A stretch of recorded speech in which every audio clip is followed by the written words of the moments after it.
Salve, amada igreja, com a paz do Senhor. Muita alegria estar aqui na casa de Deus, na casa do nosso Senhor e Salvador Jesus, e mais essa noite, para louvar, adorar e agradecer o nome dEle, porque Ele é digno de toda a honra, de toda a glória. E eu gostaria já de convidar a amada igreja a abrir a Bíblia em Salmos 148, versículos 12 e 13. Glória a Deus, aleluia, Jesus. Salmos 148, 12 e 13. Todos encontraram? Diz assim, Salmos 48, 12 e 13. Rapazes e donzelas, velhos e crianças, louvem o nome do Senhor, porque só o seu nome é excelso. A sua majestade é acima da terra e do céu. Amém, irmãos? Só esses dois versículos podem se assentar. E que nessa noite, nós, como jovens, como rapazes, donzelas, todos os irmãos, irmãs, velhos e crianças, que a gente venha estar aqui com o único propósito e objetivo de louvar o nome do nosso Senhor Jesus. Porque hoje, mais uma semana, ela está se encerrando. E por mais essa semana o Senhor nos guardou, o Senhor nos sustentou com a destra de sua mão. Mais uma semana que nós podemos ver o cuidado dEle conosco e que a gente venha ser grato a Ele por tudo que Ele faz e por tudo que Ele é com a gente, porque Ele é perfeito, Ele é maravilhoso. A cada novo dia, a cada novo amanhecer, o Senhor nos dá uma segunda chance e que a gente venha render a Ele toda a honra, toda a glória e todo o louvor, não só nessa noite, mas a cada segundo das nossas vidas. Que a gente venha render cada segundo das nossas vidas ao nosso Senhor e nosso Salvador Jesus. E nesse momento, com a oportunidade da banda Ministério de Louvor, peço que você se entregue verdadeiramente a Deus através dos louvores, que você rasgue seu coração na presença do Senhor e entregue o seu melhor, porque Ele está aqui nessa noite e Ele quer receber o nosso melhor. Amém?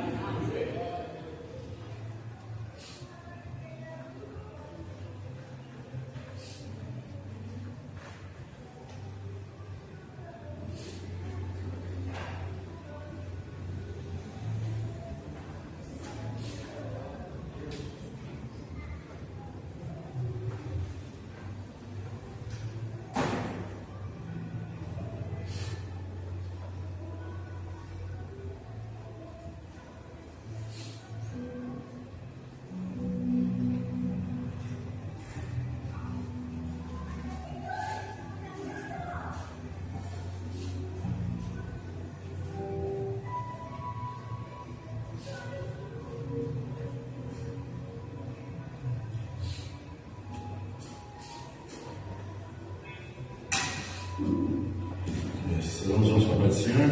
Amém. Vamos colocar em pé para nós louvarmos a Deus, amém?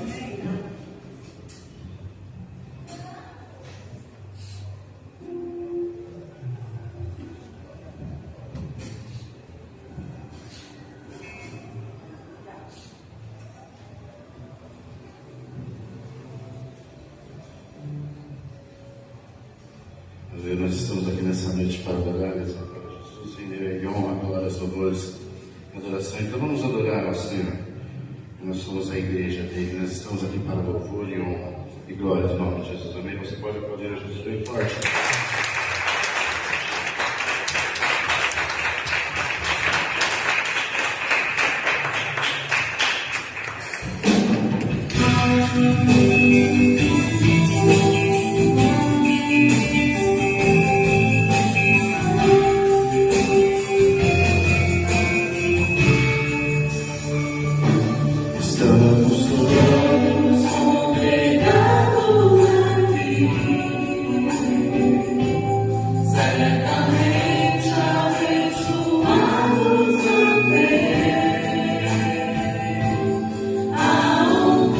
Now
terça-feira sobre os avivamentos e sobre o Espírito Santo. Tem sido uma coisa assim muito legal. Muito bacana. Quem não está vendo está perdendo, porque nós estamos aprendendo de terça-feira com os estudos. Né? Eu estava lembrando de um louvor, eu falei, não, nós temos que cantar, porque quanto mais nós temos de Deus, quanto mais nós queremos Deus, mais nós precisamos dele. Nós nunca estamos cheios, nós nunca estamos saciados, sempre nós queremos mais. Então, é um corinho um pouquinho antigo, mas nós vamos cantar ele, aprender ele, vamos louvar o Senhor, amém?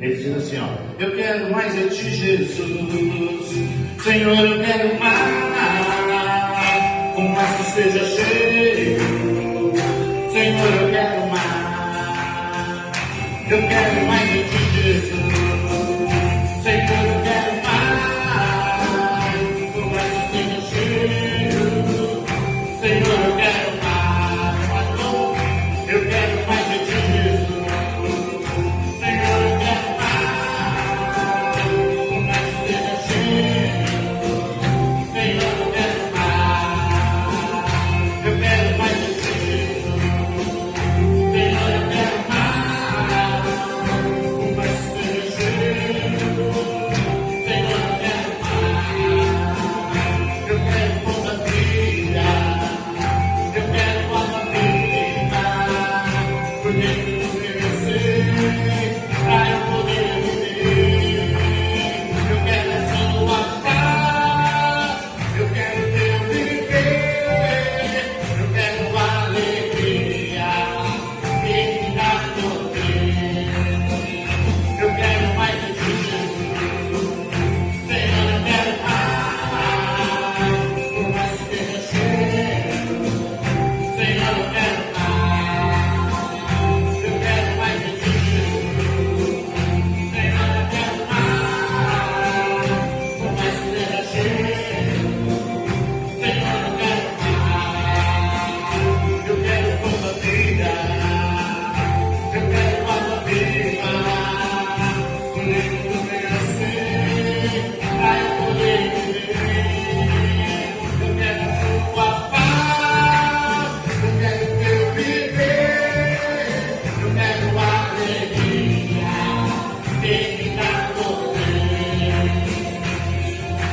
Para que teu Espírito venha controlar como minha vida eu nunca vi em tua paz. Para que teu Espírito venha controlar como minha vida eu nunca vi em tua paz. Senhor, eu quero mais de ti, Senhor, eu quero mais, por mais que seja cheio, Senhor, eu quero mais de ti, Senhor, eu quero mais, por mais que seja cheio, Senhor, eu quero mais de ti, Senhor, eu quero mais, por mais que seja cheio, Senhor, eu quero mais, eu quero mais de ti, Jesus, Senhor, eu quero mais, por mais que seja cheio, Senhor, eu quero mais.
a ti vou clamar, pois tudo vem de ti, e tudo está em ti. Por ti vou caminhar, tu és a direção, o sol a me guiar. Tudo pode.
Glória a Deus, aleluia.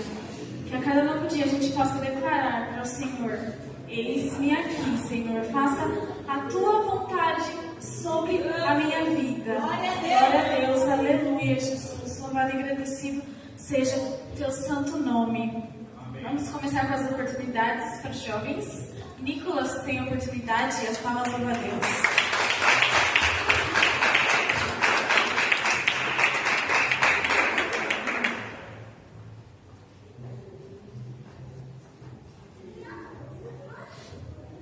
Salve a igreja, com a paz do Senhor. Amém. Vou estar lendo Romanos 5, do 1 ao 4. Sendo, pois, justificados pela fé, temos paz com Deus por nosso Senhor Jesus Cristo, pelo qual também temos entrada pela fé a esta graça, na qual estamos firmes, e nos gloriamos na esperança da glória de Deus. E não somente isto, mas também nos gloriamos nas tribulações, sabendo que as tribulações produzem a paciência, e a paciência a experiência, e a experiência a esperança. Agradeço a oportunidade e as palmas novas.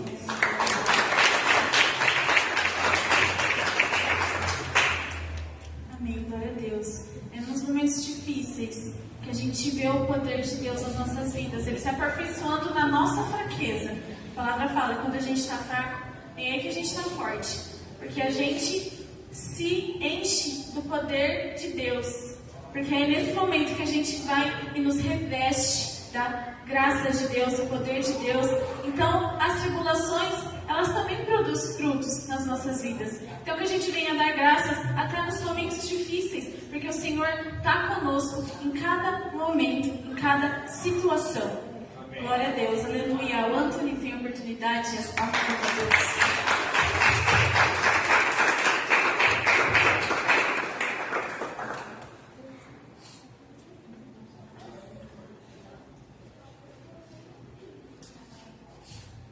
Cumprimento a igreja com o Pai do Senhor. Amém. Irmãos, eu vou contar uma história que se encontra em 1 Reis 13. Eu vou ler do versículo 11 ao 24.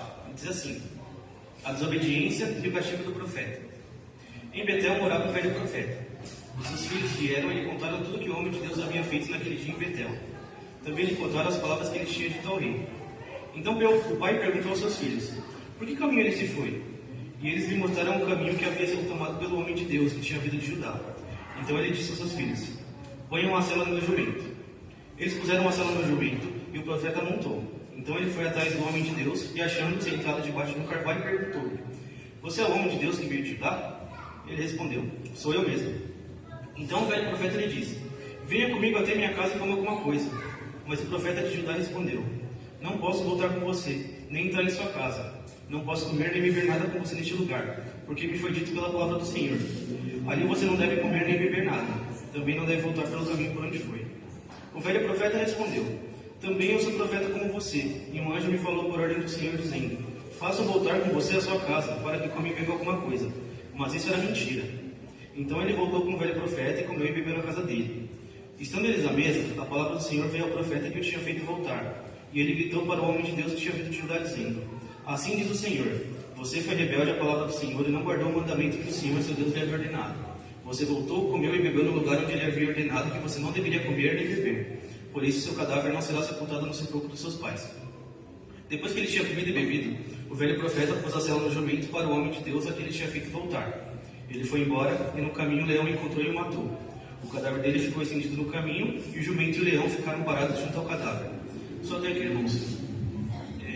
Essa é uma história que eu acho um pouquinho intrigante, ela é um pouco esquisita porque ela é muito aberta e ela é bem complexa, mas nem tudo é explicado, né? Contextualizando um pouco sobre essa história, porque eu comecei ali do versículo 11, ali naquela época dos reis, havia se trocado o rei. Salomão tinha morrido e Jeroboão tinha estado no lugar dele, né? E ele começou a fazer algumas coisas que não agradavam a Deus, né? Ele fez alguns cordeiros de ouro para serem adorados, mudou o sistema de adoração por completo ali. E Deus mandou um profeta para ir até Betel e anunciar uma sentença, né, contra o povo ali. E esse profeta foi e fez aquilo que Deus havia ordenado. E depois disso, Deus havia ordenado para ele assim, que não era para ele comer nem beber nada naquele lugar. E também falou para ele não voltar pelo mesmo caminho que ele tinha ido, que ele fosse voltar por outro caminho. E por princípio, esse profeta, eu vou chamar de novo profeta, porque a história apresenta outro profeta, né? Esse novo profeta, ele acaba cumprindo essa ordem de Deus, né? Mas quando ele vai voltar, acontece que em Betel mesmo, havia um profeta que a Bíblia apresenta como um velho profeta, que ele descobre tudo o que havia acontecido ali naquele lugar, né? Através dos filhos dele. E os filhos dele vêm e contam a história para o pai, e o pai fica curioso e vai atrás desse novo profeta que havia aparecido, e que havia feito essa palavra do Senhor, havia sentenciado aquilo, né? E ele acaba encontrando esse novo profeta no caminho e chama ele para recebê-lo em sua casa, para comer e beber na casa dele, né? E o profeta, ele diz, eu não posso fazer isso porque Deus me ordenou para que eu não comesse nem bebesse nada por aqui. E o que acontece é que esse profeta, esse velho profeta, ele mente. Ele conta uma mentira falando que o anjo do Senhor apareceu para ele e que falou que era para ele levar ele para casa. Esse novo profeta, ele acaba ouvindo, ele nem questionou nem nada, ele simplesmente ouviu isso e foi para a casa desse velho profeta. E ali, Deus usou o próprio profeta, né? Transmitiu mensagens para aquele velho profeta para sentenciar aquele novo profeta, porque ele havia desobedecido a ordem de Deus, né? E essa história, ela me mostra uma coisa, né? Que não existe palavra de ninguém, seja quem for, não existe palavra de ninguém que seja superior à palavra de Deus, né? Eu acho legal e bem intrigante nessa história o fato de que a Bíblia ela não apresenta esse homem como um falso profeta, mas como um velho profeta. Isso é sinal de que aquele profeta ele realmente tinha, talvez tido alguma história com Deus, ele tinha feito algum milagre, feito profecias, ele tinha algum tipo de relacionamento com Deus em algum momento. Mas esse mesmo profeta foi um profeta que proferiu uma mentira, né? A Bíblia não especifica, não revela o porquê que ele fez isso, mas eu acredito que Deus não mandou ele mentir, né? E se Deus tivesse alguma ordem para que alguma coisa diferente fosse acontecer, eu acredito que Deus chegaria e falaria para aquele profeta, né? Porque os profetas eles eram mensageiros, Deus tinha contato com os profetas, não precisava de terceirizar isso, né? Mas talvez por alguma questão de status, por reconhecer que aquele homem havia sido um profeta, ele confiou cegamente na palavra daquele homem, né? E a gente tem que levar isso como lição. Podem vir pessoas que a gente sabe que realmente têm algum relacionamento ou tiveram algum relacionamento com Deus, que mostram pra gente algum tipo de autoridade, que a gente sabe que já fez milagres, já fez alguma coisa, mas a gente nunca sabe como é que está aquela pessoa naquele momento, né? Então que a gente venha sempre nos preocupar com quem está falando, se realmente veio de Deus ou não. Eu conheço casos de pessoas assim que tinham coisas no seu coração, que tinham vontades no seu coração, que com certeza eram vontades de Deus, e por ouvirem pessoas que elas acreditavam ali que, porque Deus já usou muitas vezes, por elas acreditarem nessas pessoas, elas acabaram fazendo outras coisas, ou deixando de fazer aquelas coisas, e elas acabaram sofrendo algumas consequências, né? Lógico que ninguém morreu, como o caso aqui do profeta, mas se colocaram em situações que, às vezes, se soubesse discernir, né, das palavras, elas não teriam entrado em situações, né? Então, que a gente venha sempre tentar discernir sobre isso, né? E por mais que seja difícil a gente saber se é uma palavra de Deus ou não, eu tenho certeza que se a gente colocar no nosso coração essa vontade de entregar para Deus, essa vontade de ter esse discernimento, Ele com certeza nos ajuda a definir o que é dele e o que não é. Amém? E é isso que eu queria trazer, essa oportunidade.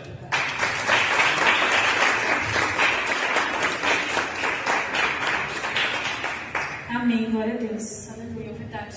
Eu lembro que logo quando eu entrei na igreja e estava participando da escola bíblica, que é a escola bíblica dominical, a pastora falava muito sobre a importância do dom do discernimento. A gente poder saber distinguir, discernir o que vem de Deus e o que não vem de Deus.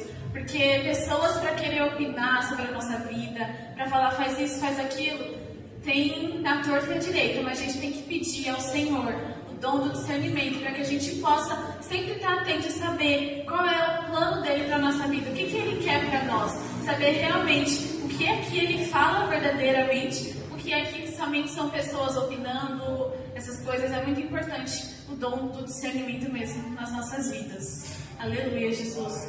O Mateus tem a oportunidade de ensinar para Deus.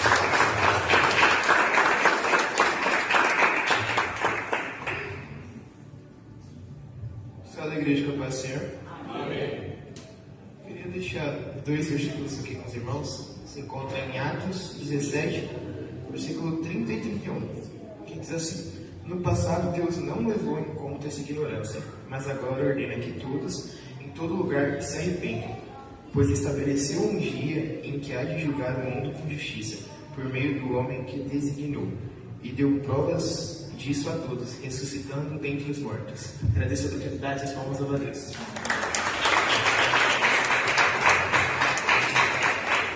Glória a Deus, em nome de Jesus.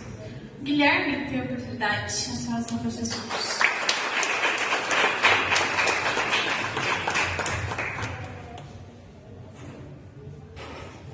Cumprimento a igreja como o Senhor. Amém. Eu vou ler aqui na segunda carta aos Coríntios, vou ler o capítulo 10 completo. Vou tentar fazer uma leitura um pouco rápida, mas que os irmãos possam compreender. O título diz: Paulo defende o seu ministério. Eu, Paulo, pela mansidão e pela bondade de Cristo, apelo para vocês. Eu, que sou humilde quando estou face a face com vocês, mas audaz quando ausente, rogo-lhes que, quando estiver presente, não me obriguem a agir com audácia, tal como penso que ousarei fazer, para com alguns que acham que procedemos segundo os padrões humanos.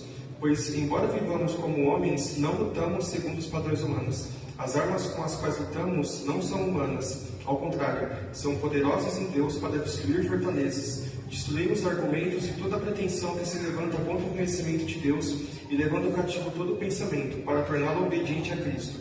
E estaremos prontos para punir todo ato de desobediência, uma vez que, estando completa a obediência de vocês. Vocês observam apenas a aparência das coisas. Se alguém está convencido de que pertence a Cristo, deveria considerar novamente consigo mesmo que, assim como ele, nós também pertencemos a Cristo.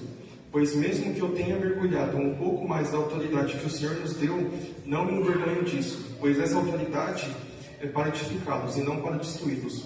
Não quero que pareça que estou tentando amedrontá-los com as minhas cartas, pois alguns dizem, as cartas dele são duras e fortes, mas ele pessoalmente não impressiona e as suas palavras é desprezível. Saibam tais pessoas que aquilo que somos em cartas, quando estamos ausentes, seremos em atos, quando estivermos presentes. Não temos a pretensão de nos igualar ou de nos comparar com alguns que se recomendam a si mesmos. Quando eles se medem e se comparam consigo mesmos, agem sem entendimento. Nós, porém, não nos gloriamos além do limite adequado, mas limitaremos nosso orgulho à esfera da ação que Deus nos confiou, a qual alcança vocês, inclusive. Não estamos indo longe demais em nosso orgulho, como seria se não tivéssemos chegado até vocês, pois chegamos a vocês com o Evangelho de Cristo. Da mesma forma, não vamos além de nossos limites, gloriando-nos de trabalhos que outros fizeram. Nossa esperança é que, à medida que for crescendo a fé que vocês têm, nossa atuação entre vocês aumente ainda mais, para que possamos pregar o Evangelho às regiões que estão além de vocês, sem nos vangloriarmos de trabalho já realizado em território de outro. Contudo, quem se gloriar, glorie-se no Senhor, pois não é aprovado quem a si mesmo se recomenda, mas aquele a quem o Senhor recomenda. Eu li esse capítulo logo depois de ouvir uma entrevista de um pastor que tinha um ministério, e ao longo de toda a vida dele ele passou por muitos problemas em casa, muitos problemas com o ministério e problemas no próprio casamento, né? Infelizmente ele chegou a se divorciar da esposa e acabou entrando numa depressão, problemas com ansiedade, enfim. E talvez o julgamento de algumas pessoas por fora achavam que ele não tinha mais Deus no coração, ou Deus não estava com ele, justamente pelas dificuldades que ele passava, né? E nessa entrevista ele cita esse capítulo, em que ele fala que naquele momento na igreja de Corinto, teve uma ideia que surgiu de que as pessoas que faziam coisas miraculosas, milagres, ou que eram até ricas, né, financeiramente, né, dizendo, elas tinham Deus e as pessoas mais pobres não tinham, né? E por isso que eles começam a desconsiderar um pouco aquilo que Paulo pregou, já que Paulo passou por tantas dificuldades assim, né? Ele já naufragou, ele já foi apanhado, preso, enfim, já passou por muitas provações, e a igreja de Corinto começou a achar que ele não tinha mais Deus no coração, né? Só que Paulo traz esse alerta, né, daqueles que olham a aparência e julgam que só porque a pessoa está bem financeiramente, porque fazem milagres, estão com Deus, né? Ele fala para que as pessoas fiquem muito espertas e, na verdade, né, aqueles que se recomendam a si mesmo, que tomem cuidado, porque Deus também está naqueles que passam as dificuldades, né? Jesus nunca nos prometeu uma vida fácil. Na verdade, ele sempre falou que seria duro enquanto estivéssemos aqui na terra, né? O nosso descanso só seria quando nós estivermos no reino dos céus, né? Que nós possamos continuar firmes, na nossa jornada, né, sabendo que Deus sim está do nosso lado, nos dando forças para a gente possa alcançar o reino dos céus. Amém? Agradeço a oportunidade e as falas do Deus.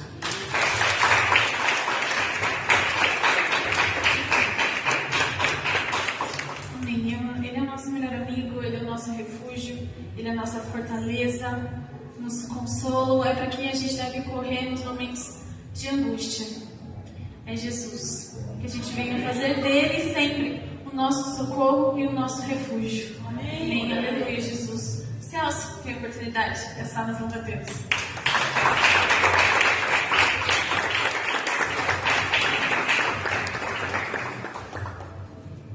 Cumprimento a igreja com a paz do Senhor.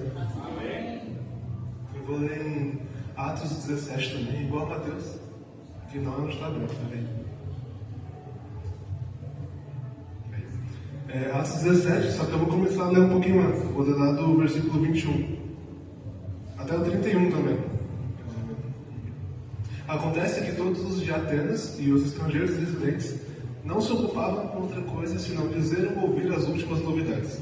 Então Paulo, levantando-se no meio da Areópago, disse: Senhores atenienses, percebo que em tudo vocês são bastante religiosos, porque andando pela cidade e observando os objetos de culto que vocês têm, encontrei também um altar, no qual aparece a seguinte inscrição: ao Deus desconhecido. Pois esse que vocês adoram sem conhecer é precisamente aquele que eu lhes anuncio. O Deus que fez o mundo e tudo o que nele existe, sendo ele Senhor do céu e da terra, não habita em santuários feitos por mãos humanas, nem é servido por mãos humanas, como se precisasse de alguma coisa, pois ele mesmo é quem a todos dá vida, respiração e tudo mais. De um só homem fez todas as nações para habitarem sobre a face da terra, havendo fixado os tempos previamente estabelecidos e os limites da sua habitação, para buscarem a Deus, se, porventura, tateando, possam achar, ainda que não esteja longe de cada um de nós, pois nele vivemos, nos movemos e existimos. Como alguns dos poetas de vocês disseram, porque dele também somos geração.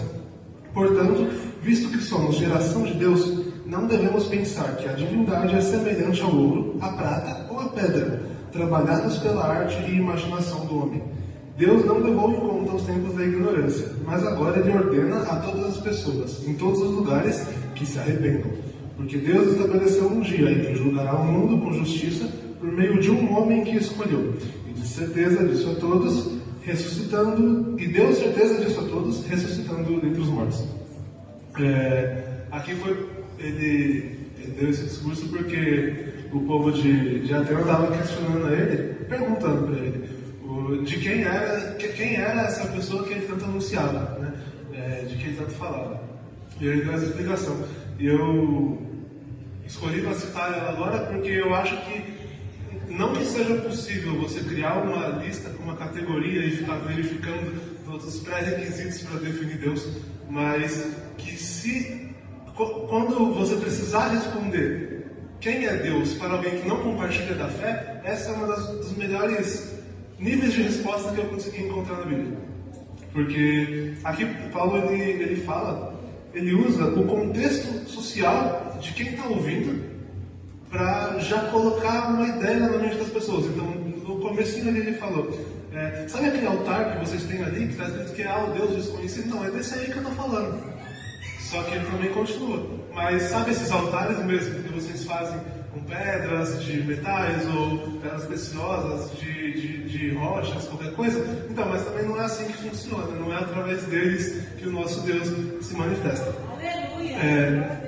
Ele ainda cita um outro poema que ele fala que eu esqueci qual que ele fala, mas ele fala que nele todos eles existem. E essa é uma citação dos gregos, um poema grego, sobre uma divindade deles, né? Então ele está usando a cultura deles para eles entenderem o contexto que ele está tentando colocar sobre o nosso Deus. E aí ele continua, ele fala, esse Deus é o Deus que criou todas as coisas, é o responsável pela nossa existência e pela nossa vida. Ele é aquele que entregou o próprio Filho para morrer por nós, para nos salvar. Ele vai nos perdoar, ele nos perdoa, ele tem a capacidade de perdoar os nossos pecados, mas ele também é justo, e essa justiça um dia vai cair sobre todos nós. ele é muito amoroso e o amor dele é incomparável, e através de uma dedicação, através de busca, você consegue se conectar com ele, mas não que ele esteja distante, porque na verdade ele está entre todos nós e dentro de cada um de nós. Mas também que isso não deva subir na sua cabeça, porque mesmo que nós, humanos, escolhemos um dia não criar templos a ele, nos ajoelharmos, ou simplesmente não estivermos aqui, ele ainda continuaria sendo Deus com a mesma majestade e com o mesmo poder. Essa é uma das melhores explicações que eu achei sobre a pergunta quem é Deus, ou do que você está falando. É por isso que eu quis trazer ela aqui hoje. Agradeço a oportunidade, são as orações.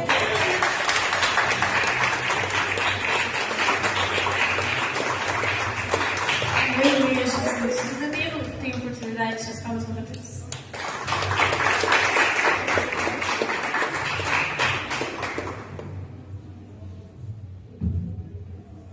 Salve a igreja com a paz do Senhor. Eu estarei lendo Hebreus 4, versículo 12 e 13. É um versículo, dois versículos que são muito conhecidos, né? E diz assim: porque a palavra de Deus é viva e eficaz, e mais penetrante do que espada alguma de dois gumes, e penetra até a divisão da alma e do espírito, e das juntas e medulas, e é apta a discernir os pensamentos e as intenções do coração, e não há criatura alguma encoberta diante dele. Antes, todas as coisas estão nuas e patentes aos olhos daquele com quem temos que prestar contas.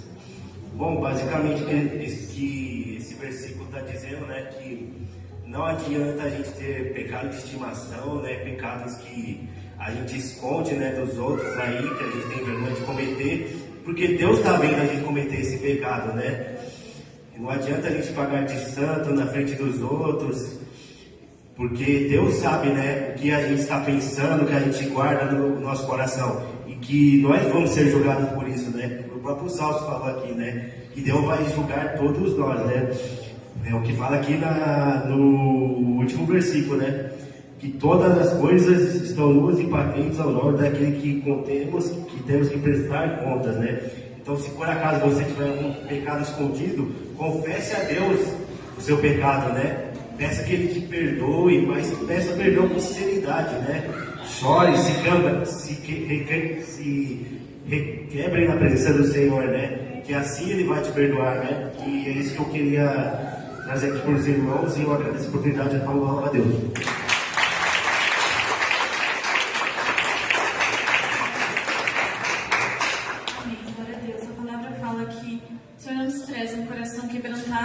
E contrito na presença dele, né?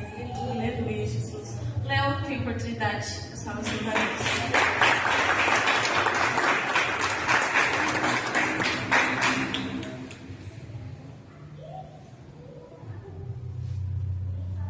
Salve a igreja com o Pai do Senhor. Amém. Eu quero compartilhar com os irmãos apenas o versículo que está aqui no versículo 41 de João 10.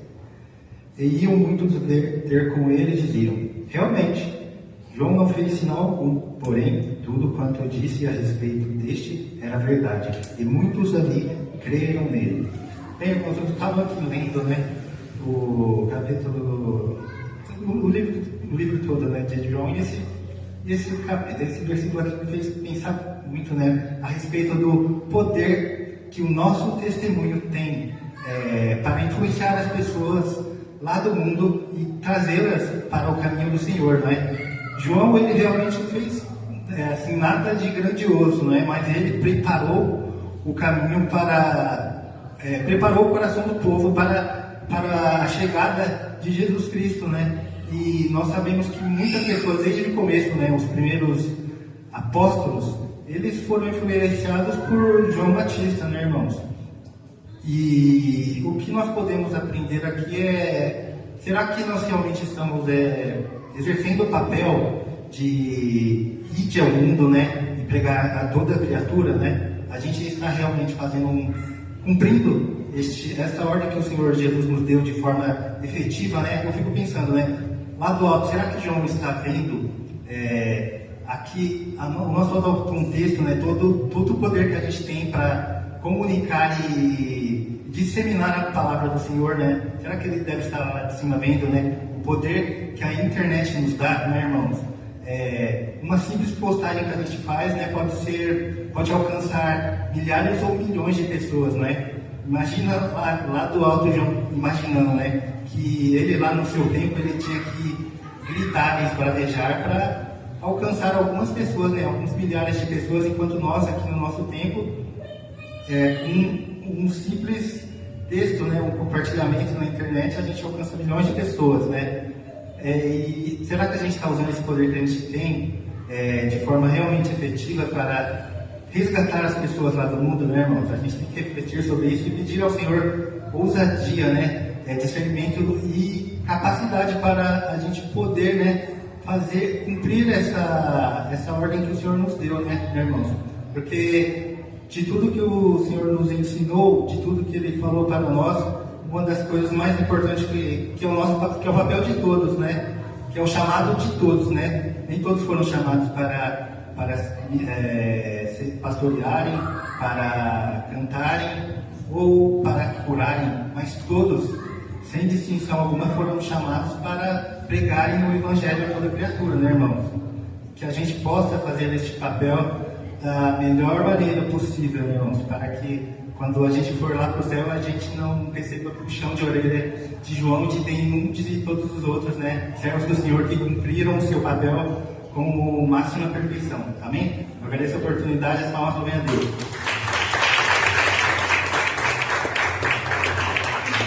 Glória a Deus, ainda bem com essa palavra. Tiago, sua oportunidade.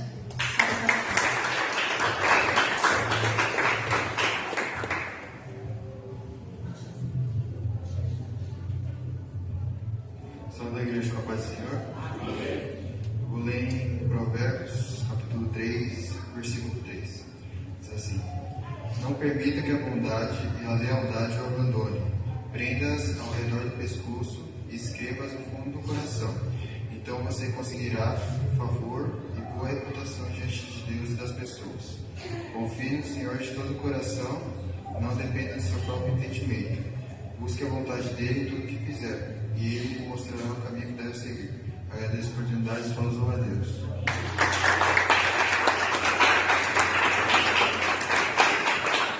A Yasmin tem oportunidade.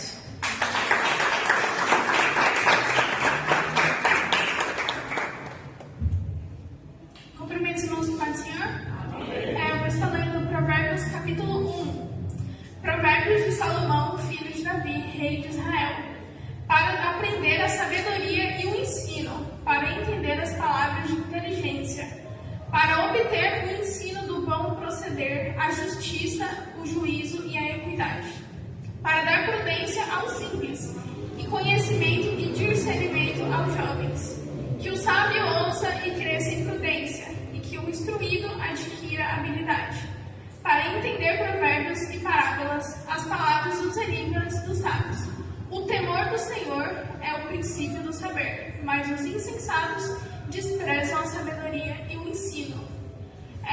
Esse capítulo, o início desse capítulo, ele nos deixa muito claro tudo aquilo que a palavra do Senhor traz às nossas vidas.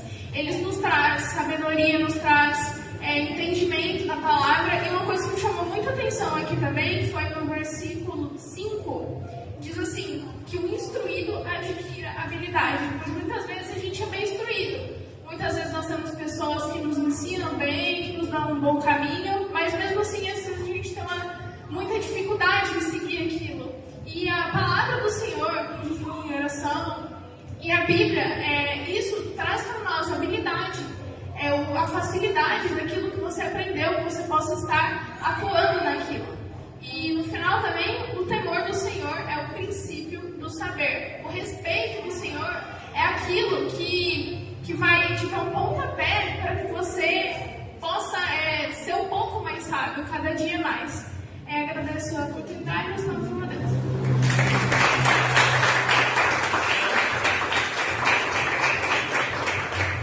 E se despedindo da mocidade também, que dá a última oportunidade. E as palmas vão a Deus.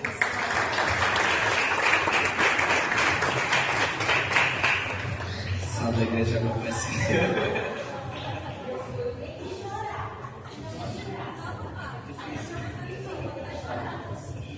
Eu vou estar lendo no livro de Provérbios também, no capítulo 3, no versículo 5 e 6 somente. O título da leitura é Conselhos da Sabedoria aos Moços. Versículo 5. Confie no Senhor de todo o seu coração e não se apoie no seu próprio entendimento. Reconheça o Senhor em todos os seus caminhos e Ele endireitará as suas veredas. Esse versículo me chama bastante atenção, porque muitas vezes a gente limitamos Deus na nossa vida. Nós colocamos uma barreira que impedimos Deus de trabalhar em muitas áreas da nossa vida.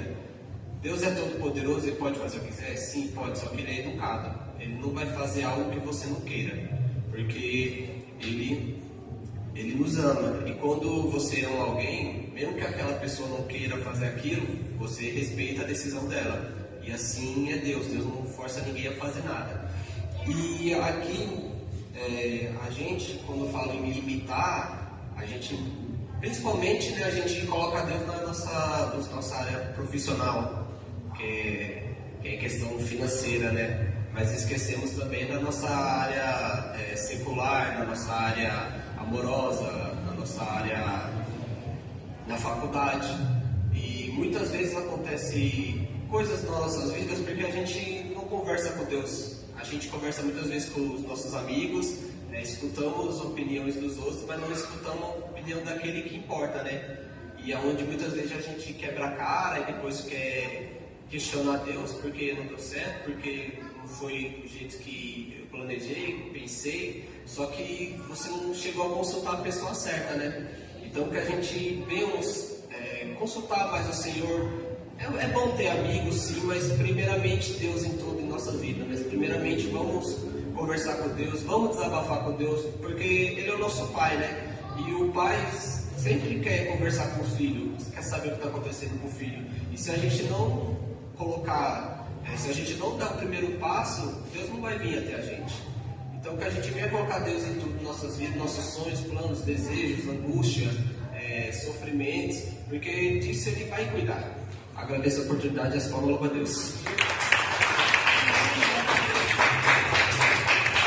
Glória a Deus. Aleluia por essa palavra. Natal é muito duro, a gente não chora por nada. Muito difícil. Já tenho certeza que no casamento ele não vai chorar. Não estou esperando lágrimas dele nesse momento. Está chorando de tristeza.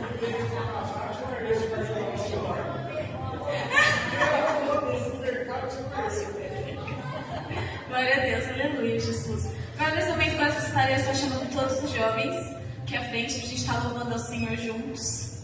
Amém? E as palmas louvam ao Senhor.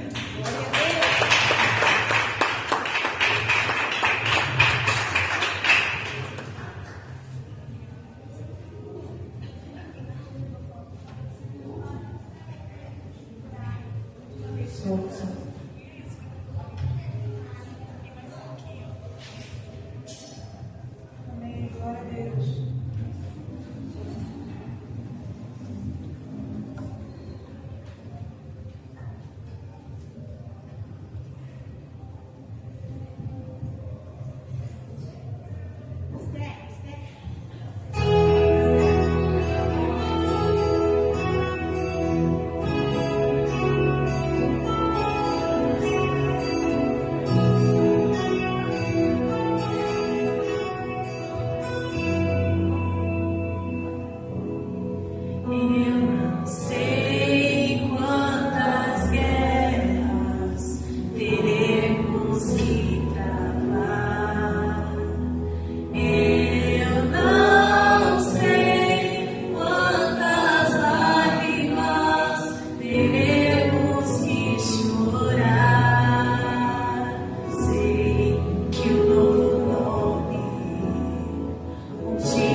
Deus, aleluia, pela vida de cada jovem, que Deus abençoe cada dia, cada vez mais.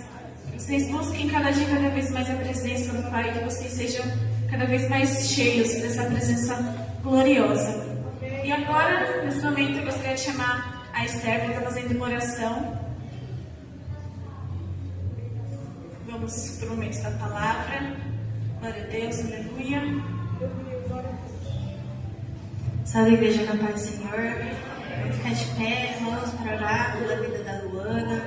Para trazer a palavra nesse momento. Senhor, meu Deus, meu Pai, Senhor, meu Deus, neste momento, Pai, eu quero te agradecer, Senhor, pela vida de cada um que está aqui presente, Senhor Jesus, pela vida de cada jovem, Senhor Jesus. Quero te agradecer, Pai, por cada louvor, por cada palavra que foi ministrada em nossos corações. Mas neste momento, Senhor Jesus, eu peço que o Senhor venha abrir os nossos corações para ouvir a Tua palavra, Senhor Jesus. E que o Senhor venha usar, Pai, a Tua serva, Luana, Pai, como um instrumento para transmitir, Senhor Jesus, não aquilo que queremos ouvir, Senhor Jesus, mas aquilo que o Senhor quer nos falar nesta noite. Que nosso coração, Senhor Jesus, venha estar aberto para receber aquilo que o Senhor quer nos dizer. E que essa palavra, Senhor Jesus, venha habitar em nós e nos transformar de dentro para fora. É o que eu te peço, Pai, em nome de Jesus. Amém.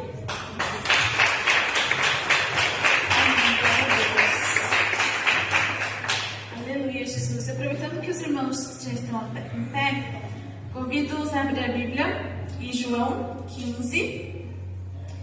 Vamos ler do versículo 1 até a 11. João 15, do versículo 1 até o versículo 11. Glória a Deus, aleluia, Jesus. Santo é o teu nome, Pai, aleluia. Todos encontraram? Amém. João 15, versículo 1 até o versículo 11. A videira e os ramos. Eu sou a videira verdadeira, e meu Pai é o agricultor. Todo ramo que, estando em mim, não der fruto, ele o corta. E todo que dá fruto, limpa, para que produza mais fruto ainda. Vós já estáis limpo pela palavra que eu vos tenho falado. Permanecei em mim, e eu permanecerei em vós. Como não pode um ramo produzir fruto de si mesmo, se não permanecer na videira, assim nem vós o podeis dar, se não permanecerdes em mim. Eu sou a videira, vós os ramos. Quem permanece em mim e eu nele, esse dá muito fruto, porque sem mim nada podeis fazer. Se alguém não permanecer em mim, será lançado fora, a semelhança do ramo, e secará. E o apanham, lançam no fogo e o queimam. Se permanecerdes em mim, e as minhas palavras permanecerem em vós, pedireis o que quiserdes, e vos será feito. Nisto é glorificado meu Pai, em que deis muito fruto, e assim vos tornareis meus discípulos. Como o Pai me amou, também eu vos amei. Permanecei no meu amor. Se guardardes os meus mandamentos, permanecereis no meu amor. Assim como também eu tenho guardado os mandamentos de meu Pai, e no seu amor permaneço. Tenho-vos dito essas coisas para que o meu gozo esteja em vocês, e o vosso gozo seja completo. Amém. Glória a Deus por essa palavra maravilhosa. Podem se sentar, irmãos.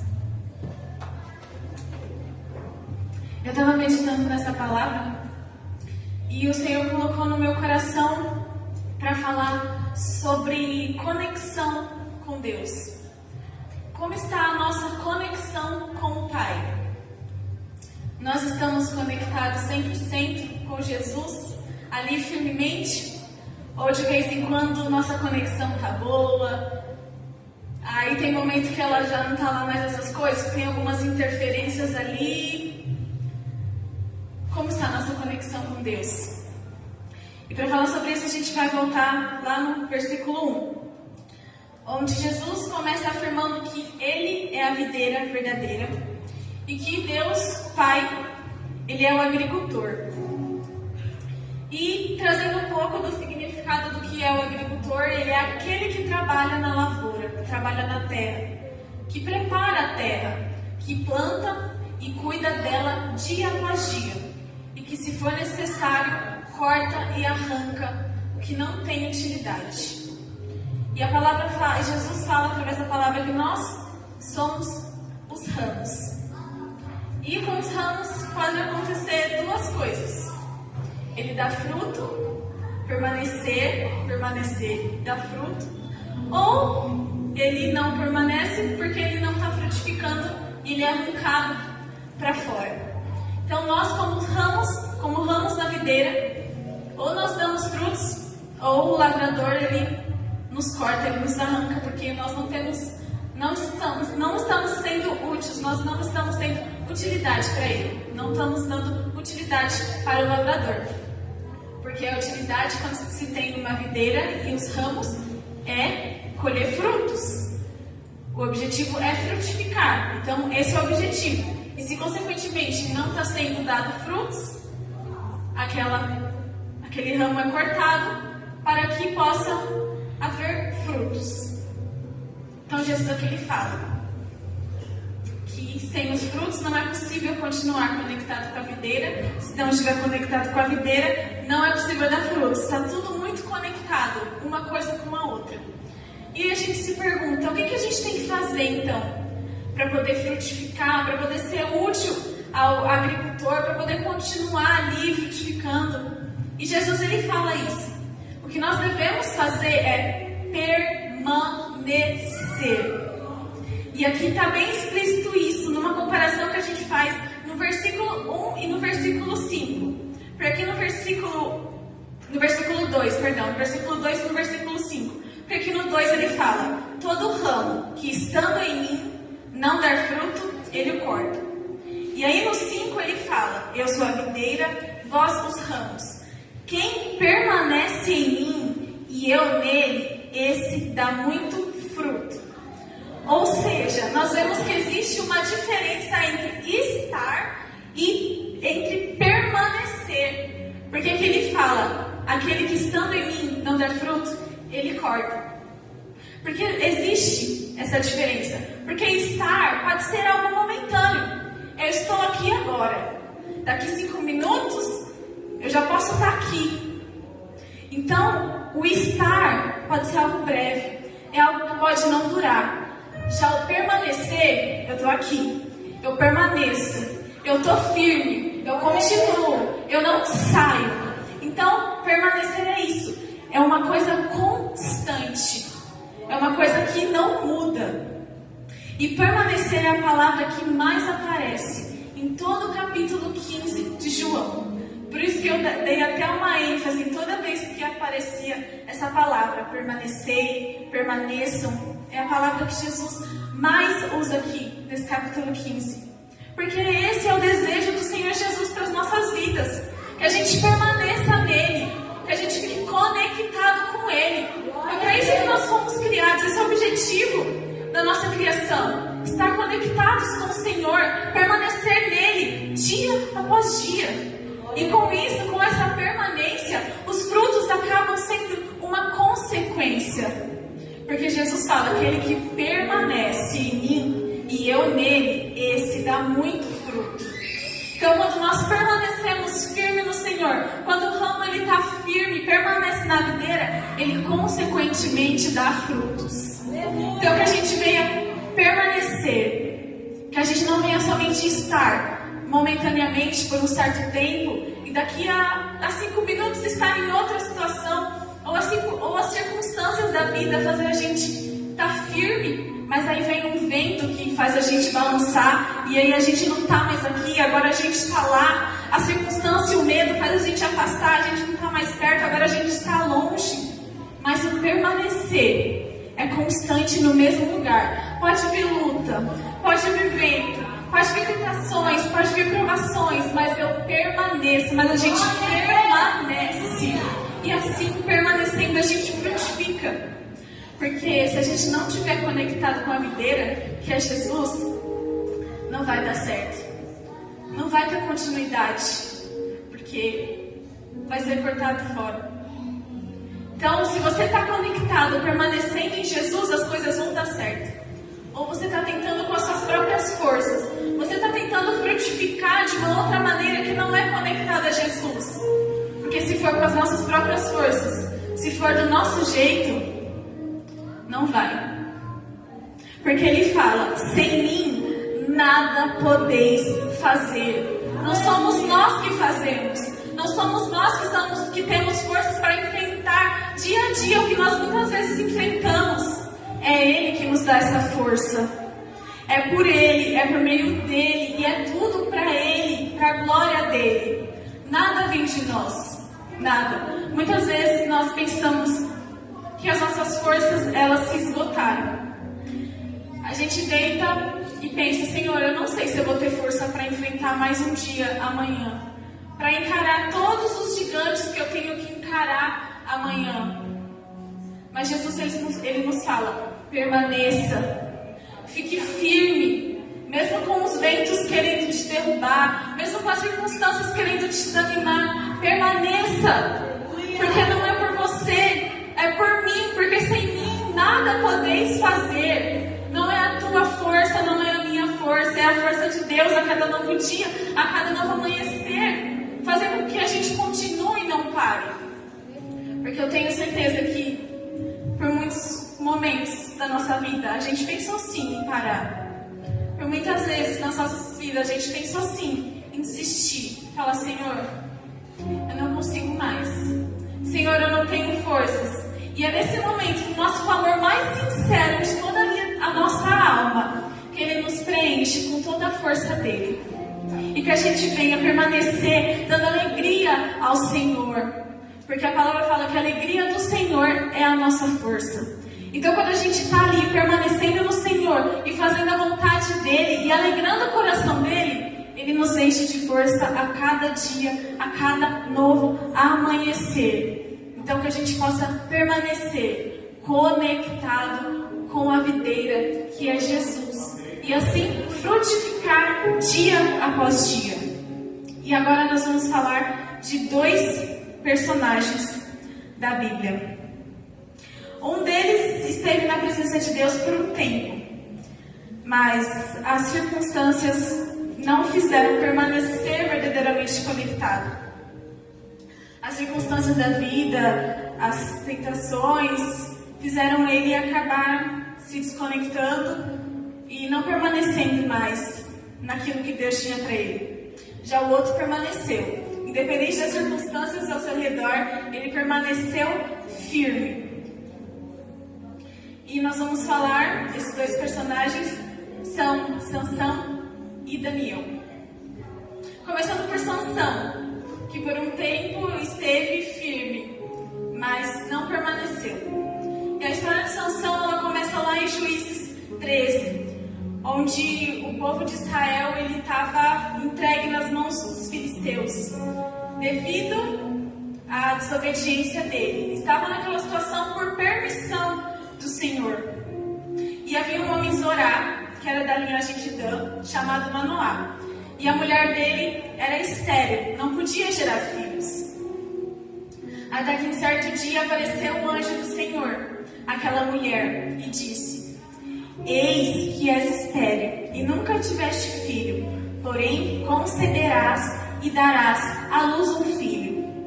E esse filho já viria com uma promessa: agora, pois, guarda-te, não bebas vinho ou bebida forte, nem comas coisa imunda, porque eis que tu conceberás e darás à luz um filho, sobre cuja cabeça não passará navalha, porquanto o menino será nazireu, consagrado a Deus desde o ventre de sua mãe, e ele começará a livrar a Israel do poder dos filisteus. Ou seja, Sansão nem havia sido gerado, e ele já tinha uma linda promessa do Senhor para a vida dele. E aí aquela mulher, ela foi ter com seu marido e contou tudo que havia acontecido, tudo que aquele homem de Deus, um anjo de Deus, havia falado para ela. E aí ela chama o marido, eles oram ao Senhor, e o marido dela, o Manoá, ele pede e ora ao Senhor para que esse homem viesse outra vez e ensinasse como ele devia proceder, né? O que fazer com aquele menino que ainda nem tinha sido gerado. porque ia ser uma coisa grande. E ele tinha dúvida: Senhor, o que eu faço? Como eu procedo? Me ajuda, manda o homem de Deus de novo para me instruir do que fazer com esse menino que há de nascer. E Deus ouviu a oração de Manoá. E assim Deus mandou novamente aquele anjo. Ele apareceu novamente a mulher de Manoá. E aí, só que Manoá não estava junto dela. Então ela vai, chama Manoá. E Deus instrui o que deveria ser feito, a respeito de Salomão. E fala assim: o Senhor instrui. Respondeu o anjo do Senhor: guarde-se a mulher de tudo quanto eu lhe disse. De tudo quanto procede da videira não comerá, nem vinho nem bebida forte beberá, nem coisa imunda comerá. Tudo quanto lhe tenho ordenado guardará. Então Manoá fala que vai preparar um cabrito, porque ele não sabia que aquele homem era um anjo do Senhor que estava ali indo falar diretamente com ele. E o anjo falou: não faz isso, não precisa preparar um cabrito. Oferece um sacrifício a Deus e você vai ver o que vai acontecer. E quando Manoá oferece o sacrifício ao Senhor, e aí a fumaça começa a subir, aquele anjo do Senhor, ele sobe junto com a fumaça. E ali Manoá e a esposa, eles entendem finalmente que aquele era verdadeiramente um anjo do Senhor. E eles se prostram e caem em terra e começam a glorificar o nome do Senhor. E aqui começa a história de Sansão. Mesmo sem ter sido gerado, já acontecendo coisas maravilhosas, já tendo promessa e tendo a possibilidade de um futuro maravilhoso pela frente. Então, Sansão nasce, Sansão cresce, o Senhor abençoa Sansão e o Espírito do Senhor se apodera da vida de Sansão. Ele tem um voto nazireu de que não poderia passar navalha sobre a sua cabeça, que ele não poderia beber bebidas fortes, não poderia beber vinho. Então ele queria ter uma vida separada, uma vida totalmente diferente do que os outros tinham, porque ele tinha um chamado sobre a vida dele. Deus tinha coisas grandes sobre a vida de Sansão. E aí, Sansão, não vou me aprofundar tanto nessa parte da história, mas Sansão realiza proezas grandiosas. Sansão, ele mata um leão. Sansão, ele fere 1000 homens com uma queixada de jumento. Sansão, ele faz coisas maravilhosas com a força de Deus que estava sobre ele. Só que chegou um certo dia que Sansão, ele começa a ter os olhos sobre outras coisas. Sansão, ele começa a perder a conexão com Deus, quando ele começa a ter olhos para coisas que não são do Senhor, que não são coisas que o Senhor realmente tinha para ele. E ele começa a se envolver com uma mulher, todos sabem, que é Dalila. E ele começa a se envolver com essa mulher, começa a se apaixonar por ela, e aos poucos Sansão vai se desconectando de Deus. Até que os irmãos conhecem a história, não vou detalhar, passar assim por cima da história, brevemente. Até que certo dia é oferecido dinheiro a Dalila, para que fosse revelado o segredo de Sansão, para que ele pudesse perder a sua força. Porque Sansão, ele realmente lutava contra os filisteus, ele realmente guerreava, ele realmente fazia aquilo que o Senhor ordenou para ele fazer. E, obviamente, o povo filisteu não ficava feliz com isso. Então, eles queriam, de qualquer forma, acabar com a força de Sansão. E eles usam Dalila para isso. Oferecem dinheiro e ela facilmente cai. Então, em certa noite, Dalila começa a pressionar Sansão para que ele conte qual é o segredo de sua força. Ela insistiu, e a cada noite Sansão dava uma desculpa diferente para ela. E ela não parou. E o inimigo, ele não para, irmãos. O inimigo, ele é insistente. O inimigo, ele quer de qualquer forma, de qualquer maneira fazer a gente se desconectar completamente de Deus. Ele de qualquer forma, de qualquer maneira quer ver a gente no chão, destruído, sem a presença de Deus nas nossas vidas. Ele não para, ele não cansa. O inimigo é astuto e persistente. E é por isso que nós devemos permanecer firmes e conectados com aquele que nos fortalece e nos ajuda a vencer as tentações. Só que aí chegou um dia que Sansão, ele contou para Dalila: que a força dele, que tinha o voto nazireu, que não podia passar navalha sobre suas tranças, sobre seu cabelo. E aí, Dalila chama um soldado, e esse soldado corta 7 tranças de Sansão. E aí o voto nazireu é quebrado. E quando esse voto se quebra, Sansão, infelizmente, perde completamente a conexão com Deus. A palavra fala de que quando o cabelo de Sansão é cortado, o Espírito de Deus se retira de Sansão. Então, infelizmente, Sansão, ele perde a conexão com Deus ali. E os irmãos sabem o fim de Sansão. Ele mata mais homens na sua morte do que durante a sua vida inteira. Mas o que a gente aprende com Sansão é que a gente não pode deixar as paixões mundanas do mundo fazer morada no nosso coração, querer ocupar o lugar de Deus, querer fazer morada em nós. A gente tem que renunciar todas essas coisas e permanecer firme no Senhor, com os olhos fixos nele, e ter a ciência de que esse mundo não tem nada para nós, que esse mundo não tem nada a nos oferecer. Jovens, esse mundo não tem nada para nós. É o Senhor que tem a promessa de vida eterna. E nós devemos viver aqui esperando por isso. Esperando e vivendo para esse grande dia. E nós só vamos estar prontos para esse grande dia se nós vivermos conectados. Se nós permanecermos firmes com Jesus. Aleluia! E aí agora nós vamos falar sobre Daniel.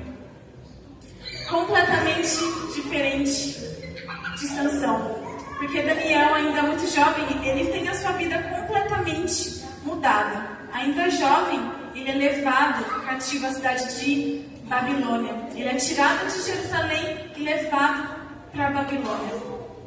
Os irmãos também conhecem a história de Daniel, que mesmo sendo tirado de onde ele vivia, de onde ele já era acostumado com seus costumes, mesmo assim ele permaneceu. Mesmo passando por tudo que passou, Daniel não perdeu a conexão com Deus. Mesmo estando em terras diferentes, com costumes diferentes, ele permaneceu firme. Daniel ele não quis se contaminar com as coisas ali do rei, do palácio. Ele sabia qual era o propósito e o objetivo dele. E permaneceu conectado com Deus, e com isso ele frutificou. Daniel produziu frutos ali na Babilônia. Nós vemos isso quando ele e seus amigos se destacaram em inteligência. Em Daniel 1:20, que fala: em toda a matéria de sabedoria e de inteligência, sobre o que o rei lhes fez perguntas, os achou 10 vezes mais doutos do que todos os magos e encantadores que havia em todo o seu reino. Daniel frutificou quando ele foi o único capaz de interpretar o sonho de Nabucodonosor, dentre todos os sábios que tinham ali. Eu acredito que esses são frutos sim, porque através dessas coisas o nome do Senhor ele foi glorificado. Então Daniel ele permaneceu e frutificou, mesmo as circunstâncias estando completamente fora do seu cotidiano, mesmo tudo tendo virado de cabeça para baixo na vida dele, ele permaneceu. Ele orava ali 3 vezes por dia, ele mantinha um contato, a conexão ativa com o Senhor todos os dias da vida dele. E ao contrário de Sansão, Daniel não deixou as coisas mundanas o contaminarem. Ele rejeitou tudo isso. Ele disse não para aquilo que não o enchia da presença de Deus. E sempre dizia sim para aquilo que o conectava mais e mais e mais à presença do Senhor. E Daniel viveu coisas incríveis, viveu coisas maravilhosas com o Senhor. E assim Ele quer fazer nas nossas vidas também. Ele quer fazer com que a gente viva experiências incríveis com Ele. Ele quer a gente pertinho dEle cada dia e cada vez mais.